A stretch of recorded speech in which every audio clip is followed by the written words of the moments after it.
This is an All Ears English podcast, episode 1258. Upgrade your English with one special word. Welcome to the All Ears English podcast, downloaded more than 130 million times. We believe in connection, not perfection, with your American hosts, Lindsay McMahon, the English adventurer, and Michelle Kaplan, the New York radio girl, coming to you from Los Angeles and New York City, USA. And to take your learning deeper with real-time transcripts and vocabulary practice, download our app on your iOS device. Go to allearsenglish.com/bonuses. Do you always jump to make upgrades in your life? How can you use this word to immediately sound more fluent and natural when you talk with native speakers? Find out today. Hey, Michelle, how you doing today? What's up? Hey, Lindsay. Yeah, I am...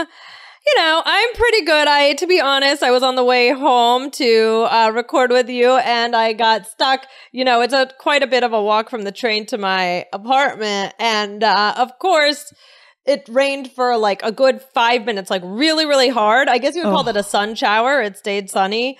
And it wasn't supposed to rain until much later, so I didn't bring my umbrella. I feel like this is what I talk about all the time. Like, this happened to me. I was actually just looking, and this happened in a pretty recent episode, I'm pretty sure. Yeah, this always happens to you, Michelle. Why? I don't know. I'm usually pretty prepared, but this was ridiculous. Like, it was, even 2 seconds before, I had checked on my phone, and I was checking, like, when is the rain going to start? And it said, like, at 11 p.m. or something like that. And I was like, oh, I'm in the clear. And then... instead it started right on my wall and then it stopped. So like, I just got like drenched enough, so drenched. I love that word, by the way. Drenched. That's a good one. Right. Yeah. That gives an image of like, that it was not just a little bit wet, but pretty, I had to change my clothes. Oh, for sure. I mean, it's so different. I just got off a plane today from LA this morning. I did a red eye out here to Boston, and I noticed immediately how humid it was in the air. So I'm not surprised you got rained on. Yeah. You got downpoured on in New York because the East Coast is so humid here, right? Definitely. It definitely is. And, but tomorrow it's going to go way, way, way down in temperature. So yeah, I bet you heard about that. Like, so it's going to be, a rude awakening of like, sure. Fall is here. Not only fall, but this is going to be what winter's like. Yeah. Oh, but I love the fall. I mean, I know you're not a winter person. I'm not. I mean, I like winter because I like to ski, but the fall is so nice in New England and the Northeast. It's beautiful. It's beautiful. I do like the fall. You're going to go to Central Park all the time. It'll be good. It's going to be great. It's going to be good. But I have a question. So, I mean, you're in LA currently. Would you say that it's an upgrade from Boston? Yeah, that's so hard to say because in what way, right? In terms of weather, definitely. Yeah. Right. So I can say that. I mean, every day that I've been in LA, it's been sunny and hot. I mean, like blue skies and sunny. And I like that. But in other ways, there's been a lot of driving, which I'm not a big fan of. Yeah, I don't really like having a car, having to drive a car. I don't like car culture or suburban culture that much. I like city culture better. I want to walk everywhere. So in that way, it's kind of been a downgrade. Interesting. Yeah. I definitely also prefer to walk everywhere. I hardly drive anywhere. Yeah. And so I can definitely see what you mean there. I mean, I think just in general, like in living situations, when I moved apartments a couple of years ago, it was definitely an upgrade in some ways. Like I got more space, but a downgrade in amenities. Like, in my old apartment, I had like, there was a gym and a pool, and not that I ever used the pool or the gym actually, but they were there and it was nice. But I did get more space. So sometimes, it's a trade-off. It's a trade-off. I mean, I can completely resonate with that because I was just in Denver looking for an apartment apartment because now we're thinking of moving to Colorado instead of California. Yeah. We're going to talk about this more, guys. I'm going to share my journey of discovering where I belong, right? This fall has been quite a whirlwind, but I understand what you're saying. You do have to make trade-offs, right? Like we started the weekend thinking that we could get away with not having parking. And then we sat down and assessed our lives and we realized that we like to hike and ski on the weekends and we're going to come back late and we need that parking lot. I mean, we need that parking spot outside of our apartment building. So trade-offs. This makes me think of the show House Hunters. Oh, yeah. Big time. Yeah. There's always a trade-off, right? Exactly. They never get like exactly everything they want, right? You have to pick and choose. So guys, I don't know if you guys heard me, us throwing around this word upgrade and downgrade actually. But today we're going to talk about this word upgrade and what it means for our lives. I wanted to do this episode because recently a student was talking to me about her living situation and said that her new place was a major upgrade. And I just had to say, I mean, Lindsay, does that sound impressive to you when to say major upgrade? Oh, for sure. Especially if you're talking to a student. I mean, that's amazing, right? If we were on the IELTS exam, if I was a speaking examiner, I would be super impressed with that. I think that's really impressive. Yeah. And I think I'm glad we're talking about this today. Yeah. Yeah. I think it just sounded like I definitely, my ears perked up and I was like, that was good. I mean, of course, we expect the best from our students, but and I know that this student is a strong student, but just to hear that, it's like, oh, wow, that's a good word, right? So I wanted to, because this impressed me so much, I wanted to do an episode about it on the show.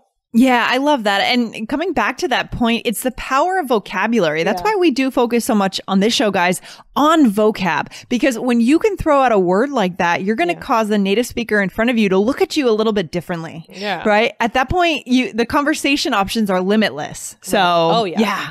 That's so true. And that's how I felt when this student used this. So we're going to get into it in a second. But guys, before we do that, we need to ask you to do something. Right, Lindsay? Yeah, Michelle. What is it, Michelle? All right. We have to do this, right? You guys, you got to hit subscribe on your podcast player. However you're listening to this podcast, you have to hit subscribe, right? Yes. Because if you don't hit subscribe, you are at risk for missing bonus episodes, right? Different things. You have to hit subscribe. So I'm going to give you a second. How about 5 seconds? 1, 2, 3, 4, 5. Okay, that was really fast 5 seconds, but I hope you hit subscribe. Okay, so don't forget to do that. So that's really important. And now we can move on. All right, Michelle. Excellent, guys. So hopefully you did it. So Michelle, what does this mean, upgrade? Let's break this word down a little bit so our listeners can use it. What does it mean? Basically, it means better, right? So, the word better, that's the kind of word you're going to get in your textbooks, right? Something was better, something was worse, right? So and just instead of saying something is better, we can say it's an upgrade. Right? Okay. So in that way, are we using it mostly as a noun or can we also use it as a verb, would you say?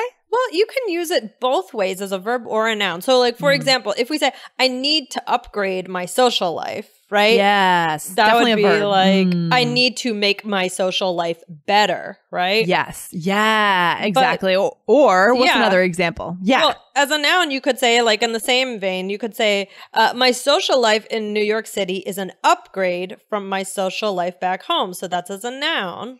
It's better. And I've heard it used in both ways, right? A noun and a verb, and both are totally natural and native. So guys, we want to push you at your level. You can use it in both ways, but try one first and then expand out to the other. Yeah, for sure. And you guys, like also how my student, it didn't even just say it was an upgrade. My student said it was a major upgrade, and that sounded, you can intensify it, right? Yeah, that's true. And also we can show our pronunciation there. A major upgrade. I mean, that sounds interesting. So guys, go for that intensifier. I love it. I love it. And yeah, I do use this word, Michelle. I would say for sure. I'm trying to think of the last time I used. I mean, I guess talking about changing cities in my mind, now that we have decided to move to Denver instead of LA, I'd say for me, all around, in general, it is an upgrade because the lifestyle is just going to be better all around. I'm going to be able to reach any part of the city, you know, on a bike or on foot. Whereas in LA, it's so spread out that you would have to drive.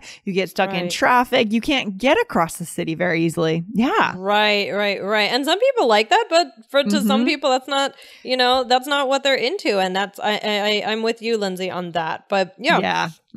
Yeah. Yeah, I think so. But I think that this word upgrade is really good for connection because it really tells others your opinion on something, and it's a little stronger than better, right? I can just say, oh, I like it better. Okay, fine. But it's an upgrade. It's kind of cool sounding, and it's also very descriptive. It kind of gives, you know, the listener an image in their head of something just being a lot better than what you had before.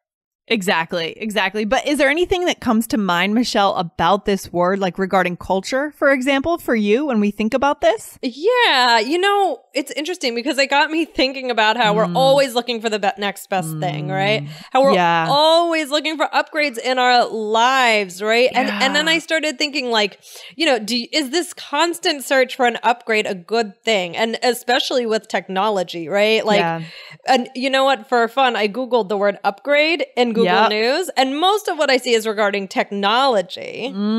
That's so interesting. That's a really interesting insight there, Michelle. I feel like that's true, especially among millennials, right? The millennial generation, I think, is really plugged into technology. And I agree with you. I think these two words, to update something, like update your software, update an app, and upgrade are they kind of go hand in hand. They're similar, right? So there is this constant search. How can I upgrade my diet, upgrade my lifestyle, upgrade my friend circle? Right. It starts to commoditize everything. Right. And like, you know, like a cell phone, you know, I mean, Lindsay, how often do you upgrade your cell phone? Not much, to be honest, as little as I have to. Yeah. I don't like going to Apple and getting a new phone. I just don't want to do it. I don't care. I don't either. I don't know why I get all panicked when I'm going because I feel like it's such a commitment. Like, you know, then you get used to it and then it's like, oh God. And then you have to make all these decisions. How many gigabytes and megabytes and whatever. And like, what am I going to be doing? So are you telling us, Michelle, that you're still on the iPhone 4 or the iPhone 3? No. I'm actually, well, you know, I have an Android, but that's right. But I actually did get a new one recently. But I remember I feel some sort of like panic over buying something that you know that you're going to be with for a while. I mean, it's anything like a cell phone or a computer. Like I recently upgraded my computer, or a car if you need a car, right? Like, you know, and the thing is with upgrades, it's a big decision. And some of them are out of necessity, but some are out of pressure from like marketing or peer pressure. So it's, you know, you got to think about why you're upgrading something. Yeah, I think it really depends on what are you going to get out of it. I always try to think, if I'm going to make this investment, what are the dividends it's going to pay off, right? Like how much mileage am I going to get off of this investment, right? So for me, I also upgraded my computer, just a simple like Dell laptop last spring, because I knew I live on my computer, right? For All Ears English, all day we're on the computer. So I needed something fast. But when it comes to the phone, it's debatable whether that would really enhance my life and my work that much. Right.